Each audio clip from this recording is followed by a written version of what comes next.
evening, folks, and welcome back to Wilderness Wargaming. Since I've done a few videos in the last month or two complaining a little bit about Warhammer 40,000, I thought I'd do one to kind of counterbalance the complaint a little bit and say 5 things that I really like about 10th edition. So, without any further ado, let's get into the top 5 things I appreciate about 10th edition.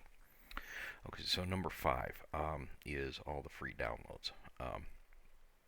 Now, I know some people are going to think this is kind of a gimme or throwaway, but I really do kind of like it that all this stuff is out there. It actually looks pretty good. It looks like proper material. If you print it out, it looks like it would the inside of a book would. It's pretty well done, and you can make your own index cards by just printing it out, cutting it up, and attaching it to an index card. You don't have to necessarily buy the cards. They give you all the ones that you can buy are quite nice, and even those I also like them a lot. I'll much rather pay $15 for a set of cards than $50 for a whole book. Now, I will be buying the codexes as they come out, but in the meantime, this is a very thorough product that they've got out here digitally. And the other nice thing about having a digital product is that you can easily update it and get it to us quickly. In particular, the Munitorum Field Manual. So, props for that. Number 4. In particular, the librarian, the Terminator librarian, this guy looks amazing, and the apothecary biologus. Now, when I first saw this guy, I didn't realize that he was a scientist, not a medic. But I do like the fact that they have a new character in Gravis armor, and I think his overall appearance is pretty cool. It's interesting to see a more academic, scientific kind of a space marine there, kind of along with the tech marine. And so you're expanding the range into new realms and not just giving us yet more different tanks that do the same thing or stuff like that. Now, granted, yeah, they did give us a new dreadnought that kind of does what existing dreadnoughts did, granted, although bigger. And they did give us another Terminator captain and yet another lieutenant. And they gave us the Infernus squad, which is basically less powerful aggressors, but that's fine. But these ones that they gave us, these ones are really great. The Librarian and Terminator armor, of course, already existed, but this is just a fine model. This may be one of my favorite models of all time, and I really wish I could paint this well. And the Apothecary Biologus to me is new, original, and cool, and I look forward to owning both of these too. I probably will get, I didn't originally intend to, but I probably will end up getting one Infernus squad just because I need something for Vulcan to lead, and none of the other choices seem great. But these two are definitely my favorites from the Space Marine line and my favorite new models that I have seen so far. Okay. In number 3, along the same line, looking at characters, I love the new characters leading units rules. This is really great. This is a lot of fun to play mix and match and figure out what capabilities you want to get into your army. I really especially like it with the sisters because of the characters that you can put in along with a Canoness or along with a Palatine and pick out which buffs you want to give to the unit. Really like that. What you can do with the Imagifier, the Hospitaller, and I believe it's the Dialogus, and the Dogmata. The Dogmata's taking a little bit of a hit, but you can put her in there with another leader.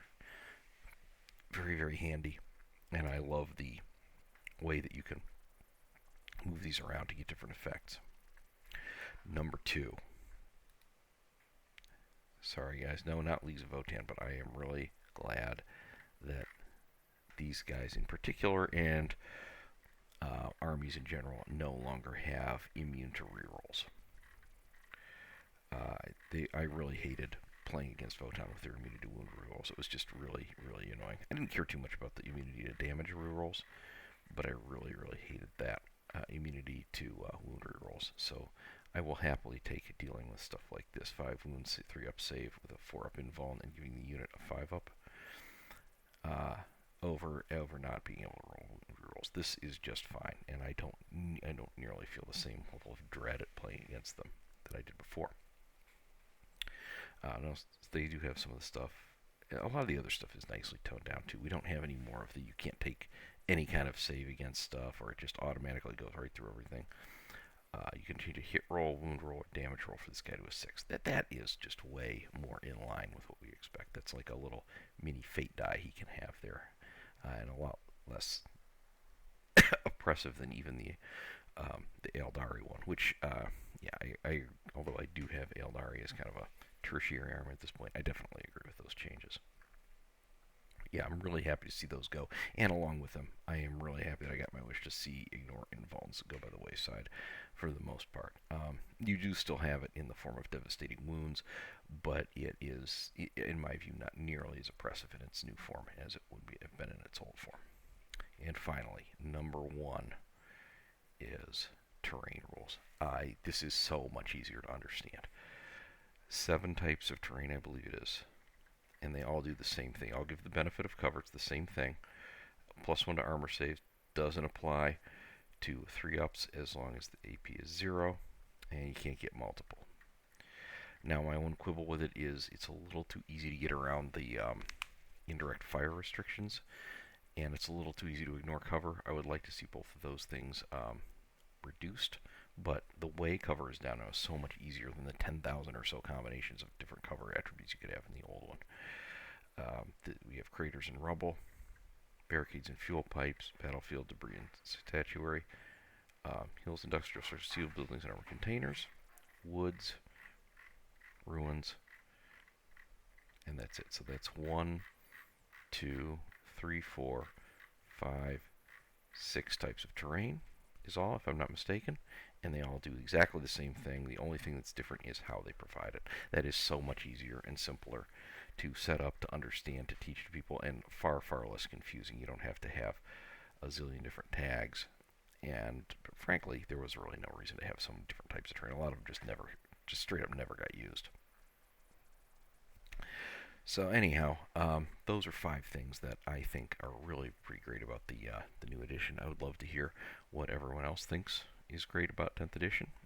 If you want to leave what you don't think was so great, you can look at the other video of my 3 things I didn't like and leave a comment there. If you want to talk about what you did like, please leave a comment here. And also, please remember to like, subscribe, and click the notifications bell for more great content from Wilderness Wargaming. And we'll see you back here very soon.